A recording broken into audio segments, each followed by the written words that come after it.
35 minutos, seguimos en vivo aquí en la 91.9 en Radio Jornada con nuestro espacio Mendoza Deportiva. Te lo habíamos adelantado, nos visita hoy aquí en el piso. En un rato vamos a recibir a la doctora Ángeles Aredes, nuestra médica dermatóloga asesora en temas vinculados al cuidado de nuestra piel. Y en una época en la que ya entramos en una zona de alta exposición, de riesgo, de cierta imprudencia, que la asumimos individualmente en las decisiones con nuestro propio cuerpo, pero que las trasladamos en muchos casos a lo que hacemos con los chicos. Los chicos muchas veces no deciden cómo moverse o cómo resolver sus temas en el cuidado de la piel y su vínculo con el sol, por ejemplo, y lo hacemos nosotros con mucha irresponsabilidad. Entonces, bueno, son temas que vamos a empezar a tocar con la doctora seguramente a partir de hoy. Pero antes de eso, ya está aquí con nosotros el doctor Eduardo Giner, médico cardiólogo, que nos ha venido a visitar y vamos a hablar un poco de este simposio, 13ª edición del simposio de enfermedades cardiovasculares en la mujer, que se va a desarrollar en Mendoza a partir de, creo que el jueves de la próxima semana. ¿Qué dice, doctor? ¿Cómo le va? ¿Cómo anda? Muy bien, bienvenido. Muchas gracias por la invitación, antes que nada. ¿Todo bien? Muy bien, por suerte. Bien. Muy atareados ahora con la organización del simposio, pero muy motivados y bueno, ya próximos a la fecha, así que con los últimos preparativos para poder empezar. Bueno, sos un médico joven, por lo que veo, has participado de algunos simposios, ¿es el primero en el que vos participás? En realidad, en calidad de organizadores, el primero, siempre hemos estado participando, digamos, como miembro de la Sociedad de Cardiología de Mendoza. Siempre tenemos actividades científicas anuales y en realidad este es el evento fuerte, te diría del oeste argentino, porque es como el evento más grande que se hace ya este es el 13º simposio. Se hace, ya llevamos 13 años en forma ininterrumpida, intentando poner un poco en valor toda esta problemática en la mujer que a veces está infravalorada, te diría, en la sociedad y a veces no se la toma tan en cuenta, a pesar de que por ejemplo, es la principal causa de muerte en mujeres, muy por encima del resto de las causas. Las enfermedades cardiovasculares. Sin duda. ¿Con alguna puntualmente? En realidad, para que te des una idea, ya que tocamos el tema números, el 55% de las mujeres se van a morir por causa cardiovascular. Es mucho. Y a veces no tiene no está tan visualizado como algunas otras enfermedades propias de la mujer. Dentro de eso, el infarto, respondiéndote a la pregunta que me hacías, es quizás la cardiopatía isquémica en sí, con el infarto a la cabeza, es la que se lleva un porcentaje más grande de esta torta. Y después el ACV, el accidente cerebrovascular, viene segundo. Y tercero, dentro de este 55%, el resto de las enfermedades cardiovasculares como insuficiencia cardíaca, arritmias y algunas otras más específicas. Pregunto, desde la prevención, porque todos sabemos que la mujer tiene unas características de responsabilidad y de seguimiento de estudios muy superior a las del varón. Por eso no me llama la atención, digo, debería haber controles preventivos. ¿Existen esos controles preventivos? ¿O lo que queda es una sensación de que eso pasa y no pasa? Existen, pero existe un falso concepto de que la mujer se enferma menos que el hombre del corazón. Ah, mira vos. Muchas veces pensamos que la mujer está más protegida que el hombre. Y eso, en una primera etapa, mientras la mujer está en su ciclo, tiene su ciclo hormonal conservado, es así. Los estrógenos le dan una cierta protección. El problema es que a medida que va declinando la función hormonal de la mujer, de los ovarios, el riesgo rápidamente aumenta, se debilita y supera al hombre en la cantidad de enfermedad cardiovascular. Y existen esos controles, se deberían realizar en forma rutinaria, pero justamente se le hace tan poco hincapié a la enfermedad cardiovascular que a veces la mujer está más pendiente de hacerse el colpo y el Papa Nicolau todos los años, que está perfecto que se lo haga, o la mamografía o la ecografía mamaria, que hay que hacerlo, pero muchas veces deja de lado los controles cardiovasculares por esta poca atención que se le presta. Bien. Y volviendo a los números, así como el 55% de las mujeres se muere de causa cardiovascular, comparativamente con el cáncer de mama, por ejemplo, se muere solamente un 5%. Es decir, es 10 veces más la muerte por causa cardiovascular que, por ejemplo, por cáncer de mama.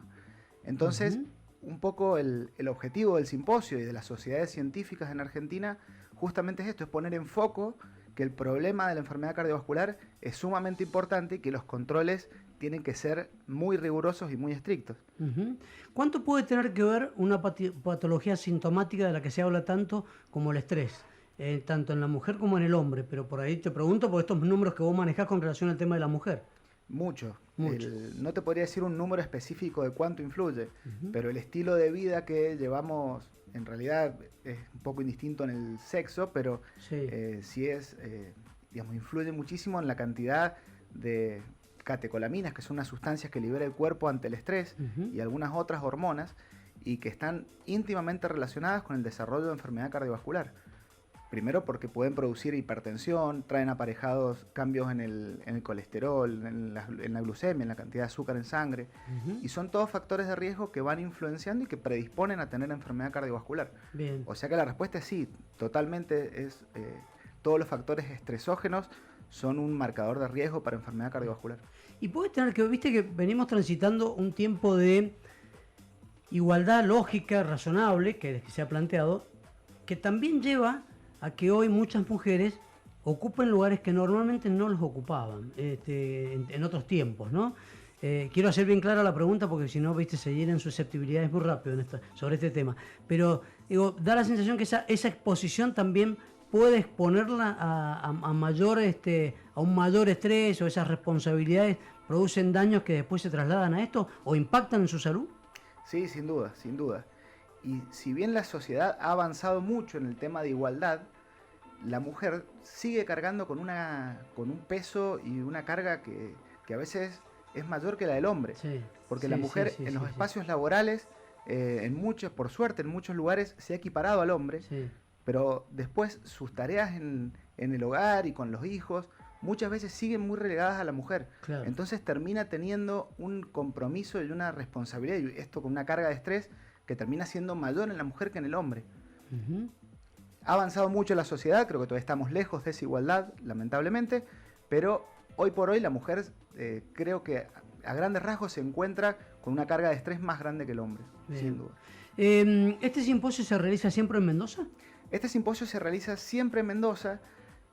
Hasta el año pasado siempre ha sido en forma presencial, en el cual convocábamos a cardiólogos de todo el país para hacer estas charlas y para poder salir en los medios.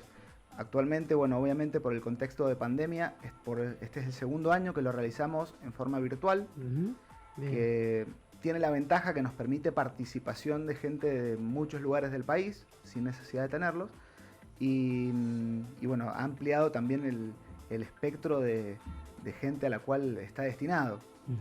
Quizás inicialmente se enfocaba un poco más en los cardiólogos, pero como esto es una problemática que excede por lejos a la cardiología, este año y se ha ido apuntando en forma progresiva a ampliar este espectro. Es decir, apuntar a médicos generales, intentando enfocar algunos temas específicos para los médicos generales, para médicos intensivistas y terapistas que no estén relacionados directamente a la cardiología, para otros profesionales de la salud, porque en esto también la Sociedad de Cardiología de Mendoza ha intentado ampliar e incorporar otros profesionales de la salud, como enfermeros que se dedican a cardiología, técnicos en cardiología, kinesiólogos.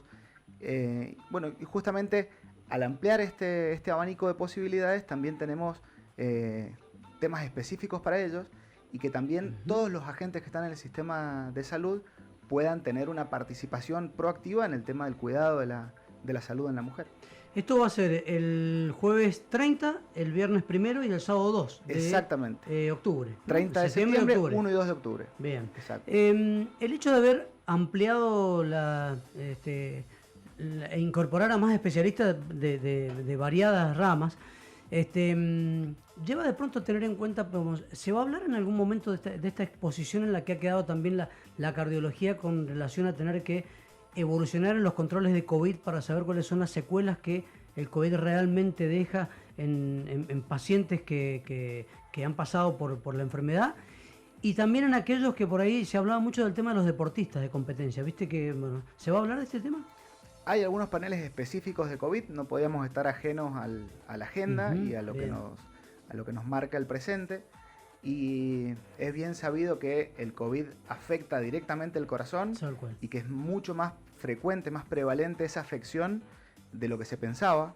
Cuando se iban haciendo estudios, hay algunos estudios que muestran que hasta un 9, entre un 5 y un 9% de pacientes pueden tener afecciones cardíacas. Bien. En realidad, específicamente, lo más frecuente es la miocarditis. La miocarditis, que es una inflamación del músculo, que puede ir en distintas gravedades, desde una pequeña inflamación que no genera mayor repercusión, pero que sí a la hora de retomar la actividad deportiva es importante porque requiere controles previos, hasta problemas muy serios como una dilatación de todo el miocardio, una miocardiopatía dilatada, que para traducirlo, el corazón se vuelve grande y con muy poca fuerza, entonces eso genera insuficiencia cardíaca con unas posibles secuelas muy significativas para la salud. Te pregunto, porque por ahí, ¿qué diferencia hay entre esto que acabas de explicar, es inflamación, miocarditis, dijiste, miocarditis, y la hipertrofia del corazón, que ya existen muchos deportistas que tienen un corazón más grande, bien, diríamos, ¿no?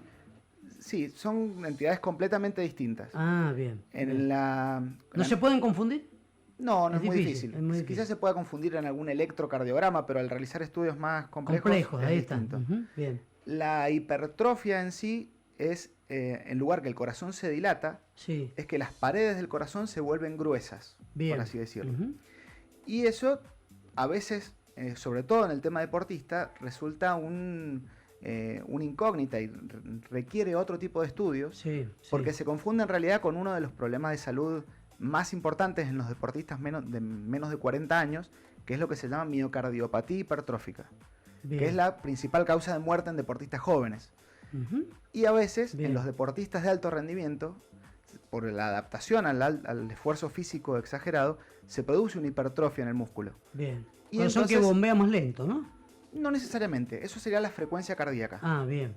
Esto es específicamente el grosor de la pared. Bien. El problema es que esa miocardiopatía hipertrófica puede producir arritmias mortales y muerte súbita. Mirá vos. Por eso es que es importante detectarlo. El ecodoppler en el estudio que... Exactamente. El estudio inicial más preciso para detectar eso es el ecocardiograma Doppler. Ecocardiograma. Exacto. Bien. O sea que claramente están diferenciados, porque por ahí no se puede prestar a confusión esto, ¿no? Sí. Están totalmente diferenciados. Lamentablemente, en algunos casos, el desenlace puede ser el mismo. Por eso es que es muy importante, posterior al COVID, antes de empezar a retomar la actividad física, realizar controles cardiovasculares. Bien. Y mientras más grave ha sido el COVID, más intensivo hay que ser con esos controles, porque a veces requiere periodos de reposo prolongados antes de reiniciar la actividad física. Se cura, dicen, ¿no?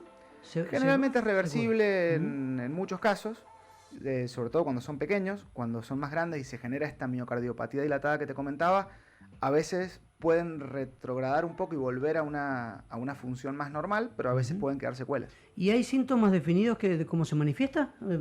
Por lo menos si a quienes nos están escuchando decirles... En general, específicamente en el tema de COVID, es un tema porque uno de los síntomas principales es la falta de aire. Traducido a idioma médico, disnea, que le llamamos, que se ha popularizado el término. Esa falta de aire en el contexto del COVID puede dar por muchas situaciones. Por la misma afección pulmonar, por la misma fiebre, por el mismo...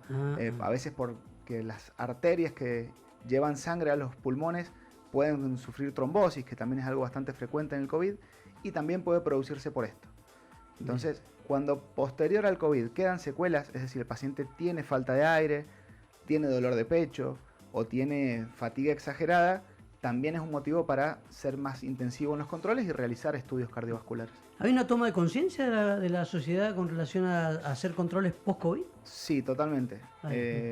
Creo que ha habido en eso un gran avance, porque los pacientes que han tenido COVID, incluso en forma leve, le demandan al médico que requieren el control, que quieren hacerse el control cardiológico, lo cual creo que está bueno, porque nos ha llevado a detectar muchas enfermedades que estaban prácticamente en forma silenciosa y a la hora de realizar estudios las detectamos y de esa forma podemos prevenir eventos mayores. Bien. Y te pregunto, Eduardo, si el sistema generalmente, y es lógico, va un poco más lento a la presentación. En un país como el nuestro siempre corrimos atrás de los problemas. El problema va adelante y nosotros vamos corriendo de atrás. Nadie estaba preparado ni puede hoy salir así airadamente y decir que que él sabía o que ella sabía qué hacer, digamos, ¿no? En el tema de cómo movernos en tiempo de pandemia. Pero el sistema viene adaptándose a los tiempos o viene lento con relación a esto de las coberturas médicas, de cómo reaccionan las obras sociales ante esta situación, las prepagas, porque, a ver, el paciente tiene la necesidad de ser atendido. El tema es saber si la cobertura también la tiene, ¿no? Totalmente. Partimos de la base que nuestro sistema sanitario ya venía ya era deficitario. Colapsado. Exacto, ya estaba colapsado por un montón de situaciones. Esto para el sistema sanitario fue un estresógeno muy importante, lo exprimió al límite y creo que en forma tardía, pero ha ido reaccionando y se ha ido acomodando. Hoy que el COVID agudo va disminuyendo, nos encontramos nuevamente yendo atrás del problema y creo que es donde hoy está el mayor déficit, que no estamos atendiendo como corresponde el post-COVID. Ahí está, bueno. Hoy los sistemas de salud que se enfocó inicialmente en reforzar las terapias y los servicios de internación, como perfectamente había que hacerlo, sí. Hoy por hoy estamos subatendiendo o no atendiendo en forma correcta a los pacientes en el post-COVID. El paciente está internado, se va de alta y muchas veces se va medio desamparado porque se va a ver a su médico de cabecera o si requiere algún tipo de tratamiento como un kinesiólogo, como oxígeno domiciliario, es muy difícil conseguirlo. Entonces, hoy por hoy el problema está después del COVID. En el post. O sea que atendimos la urgencia, como siempre. Bien, lo hicimos. Y ahora mejoramos la capacidad de atención claro. como se pudo. Y ahora tenemos que ver qué hacemos con lo que queda después. Claro. Que todavía es un problema. Voy a pegar la vuelta a través de este tema al simposio, porque digo, ¿cuánto tienen que ver? A ver, si hay algo que venimos reclamando desde hace mucho tiempo en el tema de nuestro sistema de salud, es consolidar políticas de Estado vinculadas al tema salud. Y muchas veces la toma de conciencia y la prevención, en un país donde la realidad es que la prevención la pasa mal, porque la verdad es que no hay inversión sobre el tema de prevención, ¿esto afecta a todos estos temas, por ejemplo, que van a tratar en el simposio? Sin lugar a dudas. De hecho, en cardiología, una gran parte del trabajo de la cardiología es la prevención. Es controlar los factores de riesgo. Preventivo. Cuando nosotros llegamos a la enfermedad cardiovascular, en general es porque fracasamos en todas las medidas preventivas. Nosotros siempre hablamos de factores de riesgo. Sí. Que esos factores de riesgo hay algunos que no se pueden modificar. Porque ya sea el sexo, la edad, si ya tuvo alguna enfermedad previa, si tiene alguna carga genética, sobre eso no podemos actuar, porque es lo que nos tocó de herencia, de sexo y lo que traemos de fábrica. Lo genético, digamos. Exacto. Pero hay un montón de factores de riesgo, que son los que se llaman factores de riesgo modificables, sobre los cuales nosotros sí podemos actuar. Por ejemplo, el tabaquismo, el sedentarismo, el sobrepeso, el colesterol, la hipertensión, diabetes. Son todos factores de riesgo que bien tratados y solucionados, disminuimos el riesgo de desarrollar esas enfermedades cardiovasculares.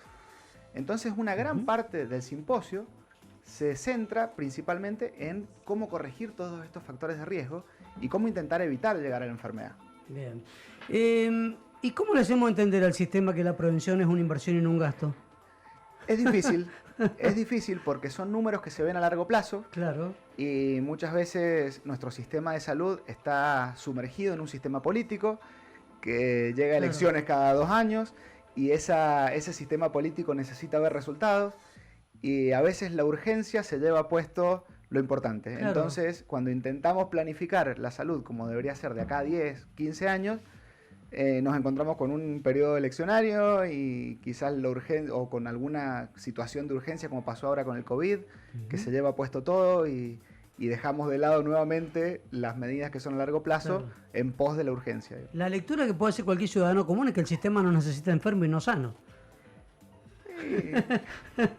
No me animaría a decir eso, pero bueno. Estoy medio loco yo diciendo eso de que dice doctor, pero más o menos, ¿no? Para ser políticamente correcto yo no lo voy a decir, pero puedes por ahí a lo mejor coincidir en el pensamiento. Sin duda es más negocio tener la población sana y sin estos factores de riesgo que tener que atender la enfermedad o las secuelas de la enfermedad. El tema es que cuando uno analiza con el paso de los años, ustedes son bastante más jóvenes, ya llegó la doctora, ya la vamos a presentar, pero digo, analizando el vínculo salud, Estado, ámbito privado y el ciudadano común, digo, el sistema siempre estuvo preparado para despedirnos rápido. Esto es, si vos te jubilabas, al poco tiempo el sistema estaba preparado para despedirte, no estaba preparado para contenerte.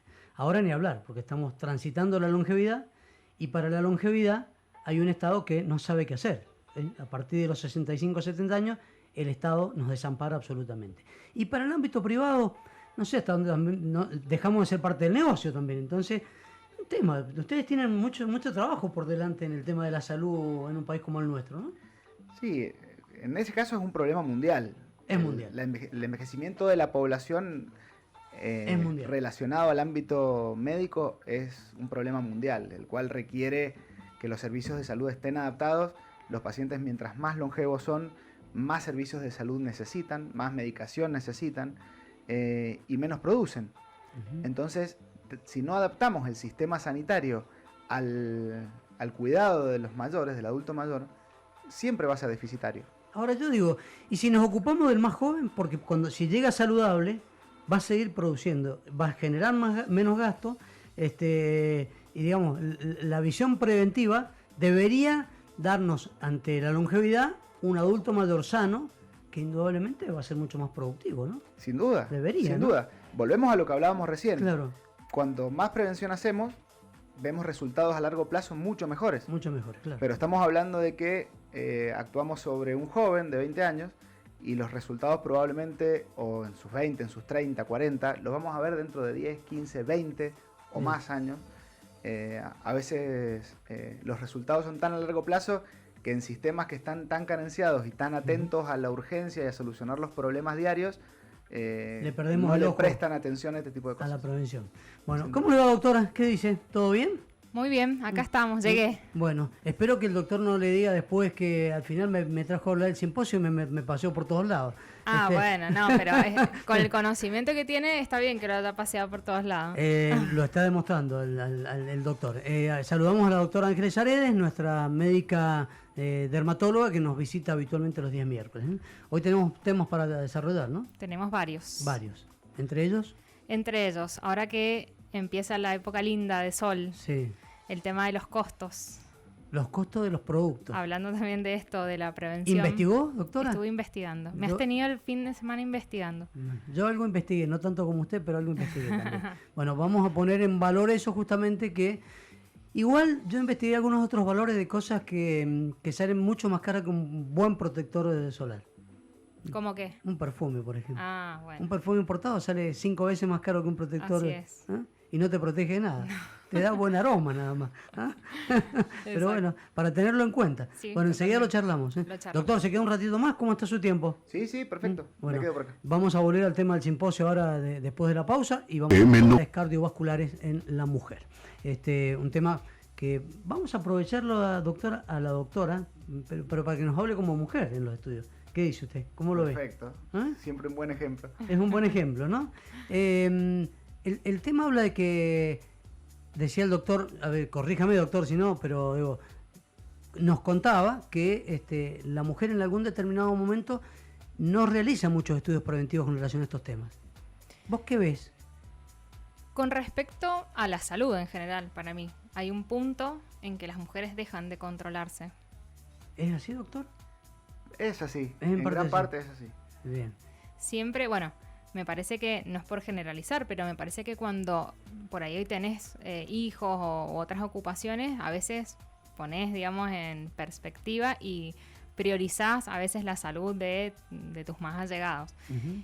Y me pasa por ahí en el consultorio que, nada que ver la especialidad, pero vienen con los hijos o con la familia y de repente ellos no se controlan. Entonces, bueno, pero podés controlarte. Claro. Sí, pero yo para después.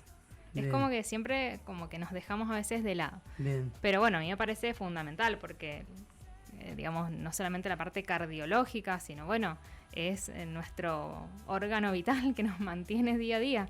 Si no tenemos el corazón sano, Eduardo, ¿cuánto puede tener que ver el hecho de que se presenta? A mí me tocó en un programa que hacíamos de responsabilidad social empresaria con la empresa de EMSA.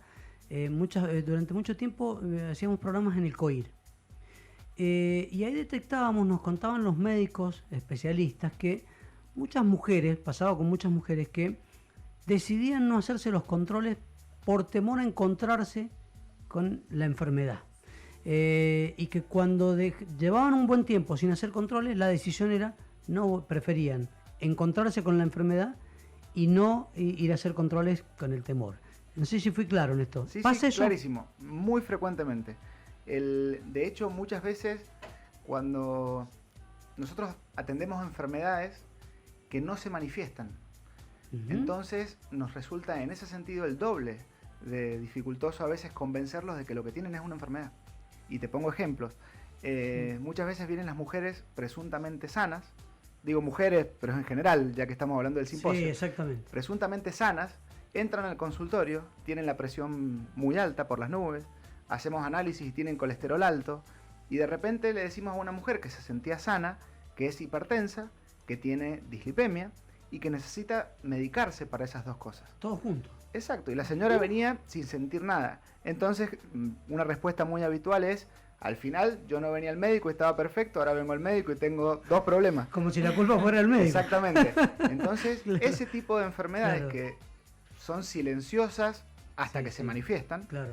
que en realidad, exacto, y cuando se manifiestan generalmente es catastrófico, porque ya aparece un infarto, una ACV, Claro. o un accidente cerebrovascular, un cuadro como una insuficiencia cardíaca. En ese caso ya es tarde, digamos, ya estamos actuando posterior al problema, nos parecemos a nuestro sistema sanitario, como hablamos Claro, recién. sí. Entonces, eso es muy frecuente. Entonces, intentan, digamos, negar la consulta médica, negar que pueda llegar a haber algún problema, porque les es más cómodo. Normalmente se habla de que las enfermedades cardíacas en el hombre uno conoce más o menos, ¿viste? Se habla que se manifiestan en una determinada edad, que se habla mucho de entre los 40 y los 50. ¿En la mujer pasa lo mismo o son otras edades? Quizás un poco lo que te comentaba al principio, el hecho de esa protección, entre comillas, hormonal que tiene la mujer en la edad fértil, le da cierta protección sobre la enfermedad cardiovascular. Por eso es que se manifiesta un poco más tardía que en el hombre. Más tardía. En el hombre comienza a aparecer el riesgo cardiovascular de enfermedad coronaria principalmente a partir de los 40, 45 y la mujer un poco posterior, después de los 50 años. El problema es lo que te decía, que esa protección que tiene con las hormonas, cuando entra la mujer en menopausia, la mujer rápidamente empata al hombre y lo sobrepasa en enfermedad cardiovascular. Es decir, cerca de los 70 años la mujer se enferma más del corazón que el hombre. Bien. Quiero que nos cuentes a quién está destinado el simposio, quiénes pueden participar y cómo hacerlo. Bien. El simposio está destinado a todo el personal médico y no médico relacionado a la salud de la provincia y en realidad lo hemos extendido a todo el país por esta comodidad que da la virtualidad. Principalmente los médicos cardiólogos de Mendoza, la gran mayoría participa de una u otra forma. Está destinado a los médicos generalistas que trabajan en una guardia, incluso algunas secciones para estudiantes de medicina. A enfermeros, de hecho hay un curso durante el simposio que es específicamente para tratar temas relacionados a la cardiología en enfermería. Y también a médicos que se dedican a otro tipo de especialidades como terapia intensiva, incluso para kinesiólogos y para técnicos en cardiología. La oferta es bastante amplia y hay temas específicos para cada uno de ellos. ¿Y cómo hacen para participar? ¿Cómo se inscriben? Bien, hay que entrar a la página del simposio, se lo pueden hacer a través de la página de la Sociedad de Cardiología de Mendoza. Ahí tienen un link en el cual ingresan y en el caso de que tengan una beca para inscribirse, tienen una sección en la cual ingresan con su número de beca y en el caso de que no tengan becas, pueden solicitar ahí mismo una beca para gestionarla a través de la industria o a través de las entidades que han auspiciado el evento para gestionar una beca para poder inscribirse. Y el jueves 30 de septiembre, el viernes 1 y el 2 de octubre, el sábado, ¿cómo entran a la página a través de algún código y ahí vas a poder participar de la charla? Exactamente, pueden entrar directamente desde la página de la Sociedad de Cardiología de Mendoza, que pueden ingresar a través del link y eso los lleva directamente al sistema del simposio y en el sistema del simposio pueden entrar en las charlas. Estos cursos que yo te mencioné van a estar disponibles desde la semana que viene Y todas las charlas van a quedar grabadas y las pueden ver en el transcurso de los próximos 2 meses posterior al evento, al igual que los cursos. Por lo tanto, da una ventana de tiempo también muy grande para los médicos y para todos los que quieran participar, que a veces por cuestiones laborales no pueden participar de todo el evento en vivo, pueden acceder en forma posterior a todo el contenido del simposio. Bien. Ángeles, ¿vas a participar del simposio? Si te da el tiempo. Si me da el tiempo. Estoy ahora con muchas cosas porque también, ya te voy a comentar, nosotros estamos con una campaña que vamos ahora a lanzar a fines de octubre, principios de noviembre, que tiene que ver también con la prevención del cáncer de piel. Así que estamos con todas las energías puestas en eso. Pero bueno, si tengo tiempo, me sumaré porque escucharlo siempre es un placer. Bien. ¿Querés preguntarle algo al doctor dentro de lo que es el simposio? Yo no sé si han hablado, pero llegué tarde. Lo podemos reiterar, no hay problema. A mí por ahí me da curiosidad desde la parte, digamos, de mujer y de la parte, digamos, de deporte, es con respecto a los controles que se realizan las mujeres previos a las carreras, a las maratones, por ahí distancias más cortas, más largas, pero lo que se llama, digamos, el control, digamos, cardiológico. Precompetitivo. Exactamente. Sí, eso me interesa como para tener una idea, si realmente hay que hacerlo, todos lo tienen que hacer, cómo... Específicamente no hablamos de eso, así que... No hablamos, doctor. Lo pasamos un poco por arriba en el post-COVID, pero en realidad es un tema muy interesante y que lleva mucho debate. Los controles deberían hacerlos todos, porque hay distintas enfermedades que se manifiestan a diferentes edades y que pueden llevar a riesgo de vida o a riesgo de enfermedades más serias. Cuanto más joven es la mujer y cuanto más joven es la persona, menos riesgo tiene. Y a veces ese riesgo termina siendo engañoso, porque hay algunas causas que son muy específicas de personas jóvenes. Sí. Y cuando a alguna persona joven le pasa algo en algún evento deportivo, suele ser una catástrofe. Claro. Cuando que lo pasa a alguien más grande también. Pero, sí, tal cual. Y hay muchas de esas causas que se pueden detectar con estudios que son relativamente sencillos y que están al alcance de todos. El electrocardiograma como algo basal y que deberían realizarse todos. Primario y elemental, deberían hacerse todos. Análisis para ver algunos valores que también pueden predisponer a tener enfermedades cardíacas. Y luego estudios que son un poquito, no mucho más, pero un poquito más complejos, como es una ergometría, que la ergometría está destinada principalmente a detectar algunas arritmias de esfuerzo y principalmente la enfermedad coronaria en forma precoz. Y falta el último, que es el ecocardiograma, que el ecocardiograma está destinado a descartar esto que hablamos más temprano, que es la miocardiopatía hipertrófica, junto con otras miocardiopatías. Bien. Y algunos problemas valvulares, algunos problemas que son arritmogénicos y que pueden desencadenar algún evento más grave. Dependiendo, con un screening con esos estudios generalmente es suficiente y se detecta la gran mayoría de los problemas.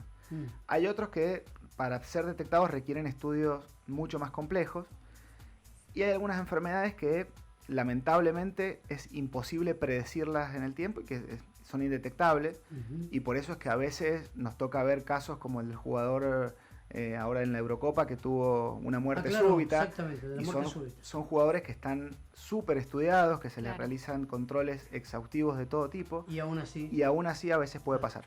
Igual, Eduardo, creo que volvemos a un punto de partida, digo, ¿no? Los estudios para control deportivo no están reconocidos por la obra social. Por ninguna obra social. Por ninguna obra social. Tienen que hacen maniobras y gambetean de una manera a veces tan inteligente los médicos para hacerles entender que el estudio lo necesitas. Exactamente. Sobre todo para incorporar la ergometría, por ahí un electro es básico, algunos análisis que no son los simples, porque el análisis es un análisis más complejo el que se hace, ¿no? Los análisis de sangre, de orina, y eso no está. No está. De hecho, para que las obras sociales en general autoricen, por ejemplo, una ergometría o un ecodoppler, hay que justificar, si llegamos a poner que es precompetitivo o para actividad deportiva, automáticamente está rechazado. Exactamente. De hecho, es una pelea, si lo que estamos haciendo es medicina preventiva justamente. Ahí está, bueno. Y bueno, a veces para el sistema de salud justamente no tiene la ponderación que debería. Sí. Porque tenemos que colocar que tiene alguna enfermedad o que sospechamos alguna enfermedad que en realidad no la sospechamos, pero... Vuelvo a mi frase, ¿no? el sistema nos necesita enfermos para poder atendernos, no sano, o sea, sano no te podés controlar nada, todo un tema, ¿no? Pero bueno, me voy a terminar enojando, no quiero. No, Dani, porque ya sabemos qué pasa cuando te enojas. Claro, no. Que el enojo y el estrés también es un factor de riesgo, así que controlemos, cuidemos el corazón. Sí, es verdad.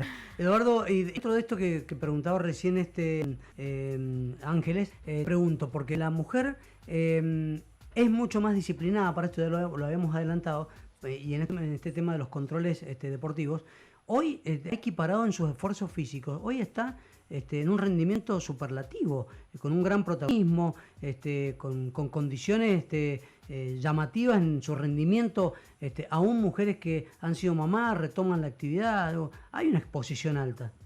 Sí, actualmente las mujeres están a la par de lo que hace algunos años eran espacios exclusivamente de los hombres. Exactamente. Hoy tenemos mujeres súper entrenadas, con estado físico superlativo. Bueno, muchas veces, en ese caso, la mujer que es deportista y que se dedica mucho a su cuerpo y al deporte, en general sí es más disciplinada que el hombre. Bien. Para los controles y para los... Y te pregunto dentro del mismo análisis, cuando uno habla del tema del rendimiento, hoy se habla mucho de que el rendimiento no es saludable, que el alto rendimiento, la sensación que da es que el deportista está al límite de su condición física, en todos los aspectos. Cuando hablo de deportista hablo de hombres y mujeres, por supuesto.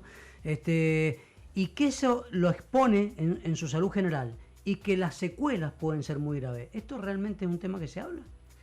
Mira, el ejercicio suprafisiológico termina siendo al menos no beneficioso para la salud, claro, como sí lo es el ejercicio moderado. El saludable. Exacto. El saludable. El cual ha demostrado múltiples beneficios para la salud.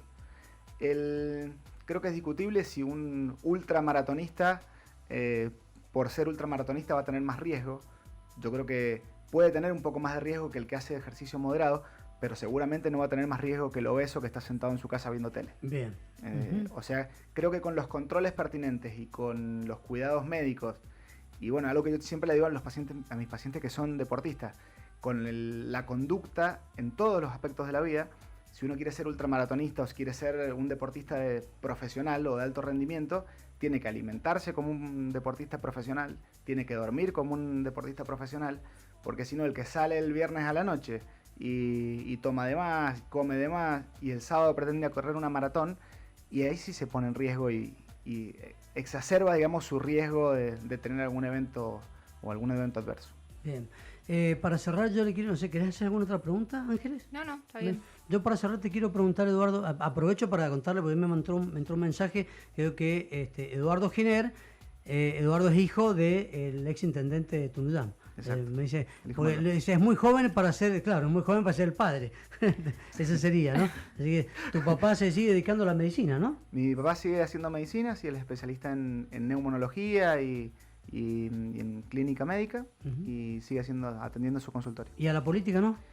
Él tiene un cargo en OSEP, el cual ocupa, es un cargo que es político indirecto, digamos, pero, exacto, pero política partidaria poco, ha disminuido mucho. ¿Sigue viviendo en Tunuyán? Sí, sí. ¿Vos también? También. ¿No? ¿Vivís en Tunuyán? Ambos. Ah, muy bien. Bueno, está muy lindo Tunuyán. Muy lindo. Está lindo. Hay que, y ahora se ha activado, como se ha activado todo el Valle de Duco con el tema del turismo mucho, interno, ¿viste? Y por suerte el turismo lo está moviendo, moviendo mucho. Fue una muy buena decisión el Sale Mendoza. El Sale Mendoza le ha dado un vuelo a distintos lugares de la provincia que los estamos redescubriendo. A mí me pasó a ir al Alvear el otro día, uno redescubre los lugares a los que hace mucho que no va, ¿viste? Y los tenemos acá a un paso. Sí, es la realidad. Bueno, te quería preguntar si ya está armado el programa del simposio. Exacto, está todo armado, ya está. En la misma página podés saber qué doctor, qué médico habla de tal tema. Bien, y aclaramos que entonces traspasa las barreras de las enfermedades cardiovasculares. ¿Se va a hablar de otros temas también? Se va a hablar de otros temas, incluso de algunos temas que a veces la medicina tradicional no toca. Te diría que hay una charla de acupuntura, por ejemplo. Ah, mira. Hay algunas charlas, exacto. Se ha ampliado bastante. ¿Alternativa eso sería? Sí. Hay un espectro muy amplio de enfermedades y de métodos diagnósticos y de métodos terapéuticos que se van a tocar en el simposio. Por supuesto, esto lo hemos dividido en realidad en 3 días.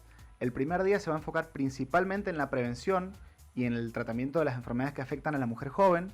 El segundo día principalmente las enfermedades que afectan a la mujer en edad media, y el tercer día principalmente enfocado en la senectud.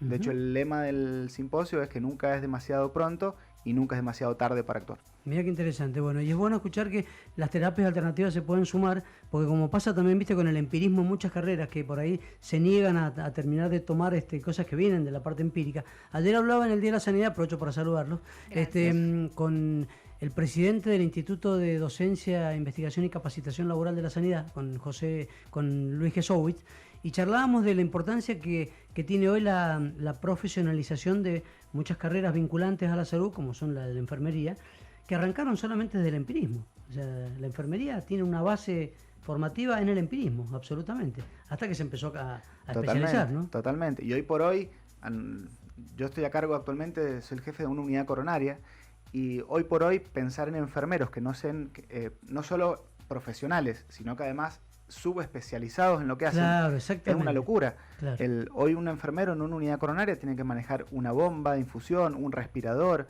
tiene que saber realizar prácticas. Son carreras que se van especializando y subespecializando cada vez más, al igual que la medicina. Profesionalizando por todos lados. Totalmente. ¿No? Doctor, ha sido un placer tenerlo por acá. No, el placer ha sido mío. Muchas gracias por la invitación y bueno, espero que contar con mucha presencia para el simposio. Bueno, por ahí la semana que viene a lo mejor un llamado telefónico para reforzar, no sé. Yo creo que sí. Tenemos ¿no que saber muchas cosas más con respecto... Yo particularmente tengo muchas preguntas por ahí que me van a estar llegando, pero por ejemplo, con lo que hablabas recién, Edu, del tema de la dieta, de la nutrición, del alcohol, del deporte, son cosas que me parece que esto que hablabas vos de ir incorporando otras áreas que antes no se trataban, y es porque vos me decís que me pongo mística, pero es que en realidad ahora hay un montón de enfermedades que, digamos, uno va ampliando la forma de tratar, porque te das cuenta que solamente con la medicación o solamente con la psicoterapia o solamente con determinados tratamientos que hemos hecho toda la vida no es suficiente. No alcanza. Entonces, por eso yo creo que también esto está bueno, porque profesionalizamos otras áreas y las incorporamos a nuestra práctica. Sin duda. Sí. Hoy la enfermedad es muy difícil abordarla desde un solo médico, sino desde un equipo médico y de un equipo multidisciplinario, como siempre hablamos, de que hoy la multidisciplinariedad es fundamental, porque muchas de las enfermedades necesitan la atención del médico, pero necesitan curaciones permanentes de un enfermero o necesitan un tratamiento psicológico para poder afrontar y para poder asumir la enfermedad. Y siempre, mientras más profesionales participan en el cuidado de una enfermedad, termina siendo más beneficioso para la salud. ¿Y la subestimación del descanso? ¿Viste? Subestimar el descanso es todo un tema en la vida de los humanos hoy, ¿no? Es todo un tema, y quizás los médicos seremos los que menos podemos hablar desde el ejemplo. Tal cual. Porque suelen ser los menos descansados, los que jornadas laborales más extensas tienen, y sobre todo con una carga de estrés es muy importante. Hoy uno escucha hablar al deportista, que acá pasa mucho por el programa, y hablan del entrenamiento, hablan de los controles médicos, hablan de la alimentación, hablan de la recuperación física a través de el control kinesiológico, de masajes, y ahora hablan de descanso. Ya habla de descanso. Cuando habla su rutina de entrenamiento, habla del descanso. Hace mucho tiempo que no pasaba esto. No pasaba. El deportista no hablaba de descanso. Hoy habla de descanso como un elemento más a la hora de su preparación. Y me parece que es un avance, ¿no? Sí, sin duda. Un gran avance. Eduardo, gracias. Muchas gracias. Ángel, usted se queda. Vamos a hablar de nuestro cuidado de la piel y trae precios. ¿Y qué podemos usar? ¿Recomendaciones? Tengo algunas, recomendaciones y algunos truquitos como para sortear estos precios tan elevados que a veces encontramos. Bueno, ya lo hablamos. Dale. La doctora Ángeles Aredes se queda con nosotros, el doctor